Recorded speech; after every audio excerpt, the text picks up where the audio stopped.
میرے عزیز بھائیوں، اگر کوئی شخص بھولے سے وتر کی 3 رکعت کے بجائے 4 رکعت پڑھ لے تو اس کا کیا حکم ہے؟ تو عزیز بھائیوں، اگر کسی نے بھولے سے وتر کی 3 رکعت کے بعد اگلی رکعت کے لیے کھڑا ہوگا، یعنی چوتھی رکعت کے لیے کھڑا ہو گیا، تو اس کو چاہیے کہ وہ سجدہ کرنے سے پہلے تیسری رکعت میں واپس آ جائے، یعنی اتحیات میں بیٹھ جائے، پھر اتحیات پوری کر کے سجدے سے ہو کر کے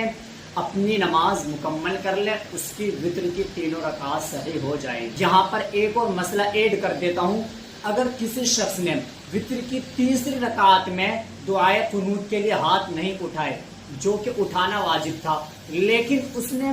3 رکعت کے بعد بھولے سے وہ چوتھی رکعت میں جو کھڑا ہوا اس نے اس رکعت میں ہاتھ اٹھا لیے، تو اب اس کا کیا حکم ہے؟ تو عزیز دوستو، اس کا بھی یہی حکم ہے کہ وہ اس رکعت کا سجدہ کرنے سے پہلے تیسری رکعت میں واپس آ جائے، اتحیات میں بیٹھ جائے، سجدے سے کر کے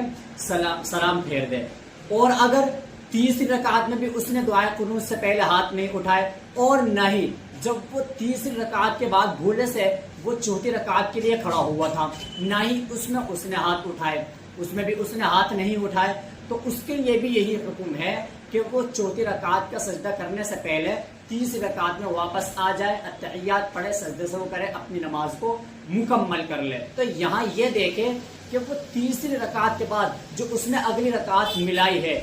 یہ اس نے غلطی کری ہے۔ اگر اس نے اس رکعت کا سجدہ کر لیا، چوتھی رکعت کا سجدہ کر لیا، تو اس کی وتر خراب ہو جائیں گی، نماز فاسد ہو جائے گی، اس کو دوبارہ وتر کی نماز لوٹانا پڑے گی۔